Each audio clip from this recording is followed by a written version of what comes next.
Ibrahim Traoré, né le 14 mars 1988 à Kéra, dans la commune de Bondoukou, Burkina Faso, est un militaire et homme d'État burkinabé, chef d'État du Burkina Faso depuis le 30 septembre 2022. Au sein de l'armée, il porte le grade de capitaine. Le 30 septembre 2022, il renverse le lieutenant-colonel Paul-Henri Sandaogo Damiba par un coup d'État et prend la tête du mouvement patriotique pour la sauvegarde et la restauration. Âgé alors de 34 ans, plus jeune chef d'État au monde.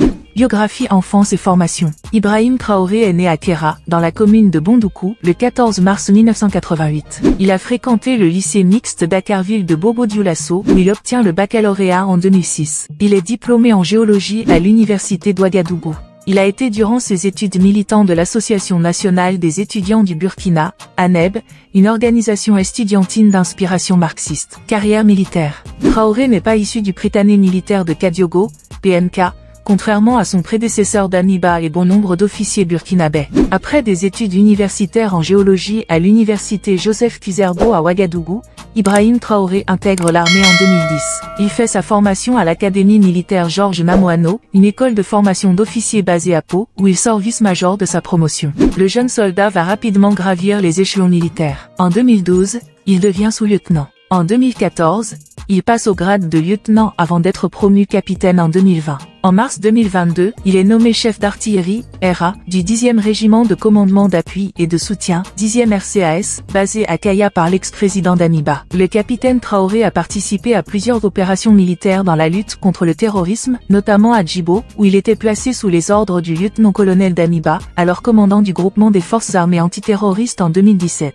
Il a également pris part à l'opération Otapuanu en 2019 et a aussi servi au sein du détachement militaire de Marcoa au Sahel. Coup d'État de janvier et septembre 2022. En septembre 2022, Ibrahim Traoré mène un coup d'État au Burkina Faso, destituant le président Damiba. Ceci survient après le précédent coup d'État ayant renversé le président Kaboré en janvier de la même année. Traoré, un officier impliqué dans le coup contre Kaboré, prend maintenant la tête du Mouvement pour le progrès et la sécurité du renouveau, MPSR, renversant Damiba en raison de la détérioration de la sécurité et du non-respect des engagements du premier coup d'État. Des attaques terroristes, dont celle à Gasquindé, ont contribué à l'instabilité sécuritaire. Suite au coup, le président Damiba démissionne le 2 octobre. Le 6 octobre, un acte fondamental rétablit la Constitution et désigne Traoré comme chef de l'État. Traoré annonce la nomination d'un président de la transition via des assises en octobre, avec des manifestations en soutien. Il est finalement choisi comme président de la transition le 21 octobre par le Conseil constitutionnel. Son gouvernement renforce la lutte contre le terrorisme en recrutant 3000 militaires et en enrôlant 50 000 volontaires. En février 2023,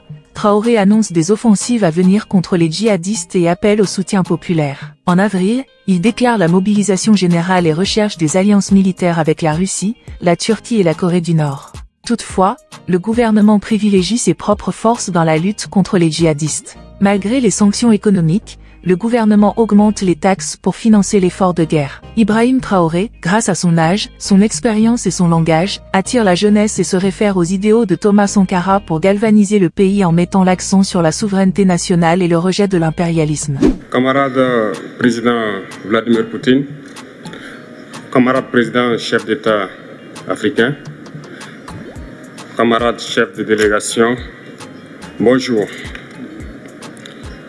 C'est un honneur pour moi ce matin donc de prendre la parole ici et de vous passer donc le salut fraternel du peuple du pays des hommes intègres.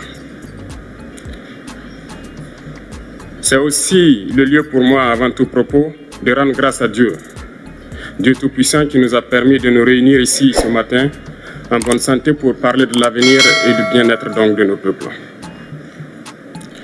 Je m'en vais m'excuser auprès des anciens que je pourrais vexer dans mes propos à venir. Africanité oblige, les droits d'aînesse, je me dois de m'excuser. Camarades, j'ai quelques questions donc de ma génération, mille et une questions qu'on se pose. Mais nous n'avons pas de réponse. Et il se trouve qu'ici, nous pouvons laver donc notre linge sale parce qu'on se sent en famille. On se sent en famille en ce sens que la Russie est une famille aussi pour l'Afrique. C'est une famille parce que nous avons la même histoire. La Russie a consenti d'énormes sacrifices pour libérer le monde du nazisme pendant la Seconde Guerre mondiale. Les peuples africains, nos grands-pères, ont été déportés de force aussi pour aider l'Europe à se débarrasser du nazisme. Nous partageons la même histoire en ce sens que nous sommes les peuples oubliés du monde. Qu'ils soient dans les livres d'histoire, dans les documentaires ou films, on tend donc à balayer le rôle prépondérant qu'a joué la Russie et de l'Afrique dans cette lutte contre le nazisme.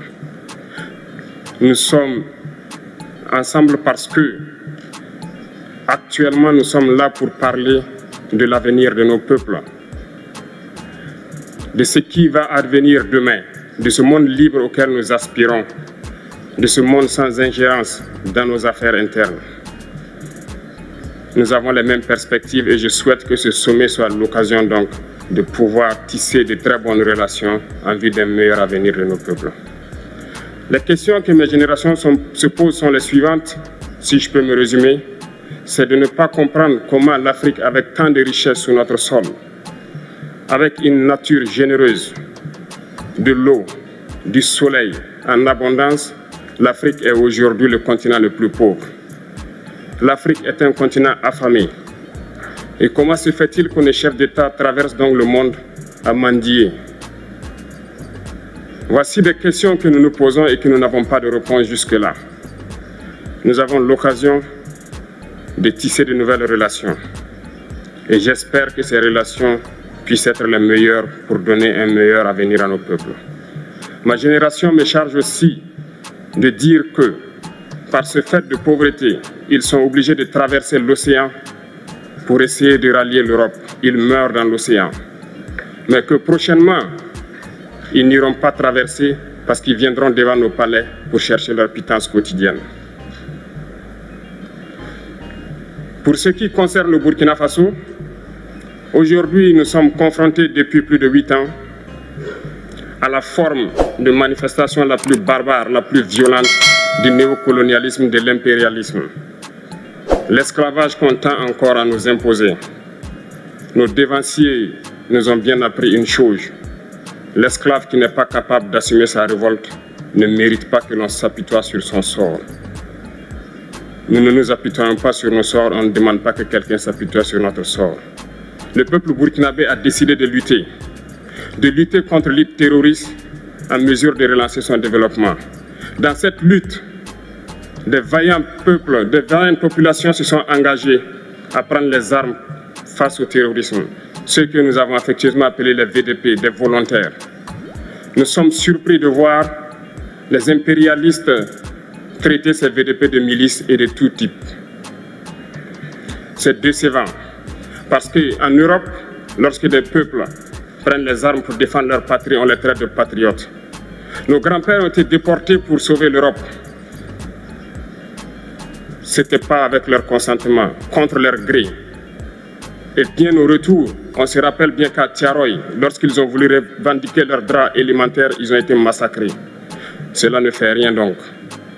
Lorsque nous, peuple, nous décidons de nous défendre, on nous traite de milices. Mais là n'est pas le problème.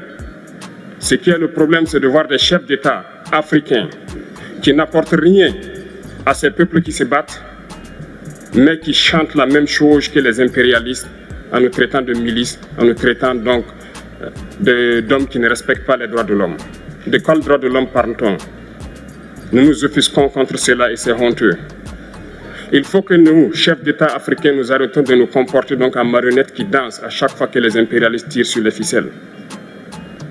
Hier, le président Vladimir Poutine a annoncé donc l'envoi de céréales en Afrique. Nous sommes bien contents. Nous lui disons merci pour cela. Mais aussi, c'est un message passé à nous, chefs d'État africains, parce qu'au prochain forum, nous ne devrons pas venir ici sans avoir assuré, pour ceux qui ne connaissent pas la guerre, l'autosuffisance alimentaire de nos peuples. Nous devons prendre l'expérience de ceux qui ont pu déjà atteindre cela en Afrique, tisser de bonnes relations ici et tisser de meilleures relations avec la Fédération de Russie pour pouvoir assouvir les besoins de nos populations. Je ne serai pas peut-être long, le temps imparti est très court. Nous sommes obligés de nous arrêter à un moment donné. Mais je voudrais terminer en disant que nous devons donc rendre hommage à nos peuples qui se battent. Gloire à nos peuples, dignité à nos peuples, victoire à nos peuples. La patrie ou la mort, nous vaincrons. Merci.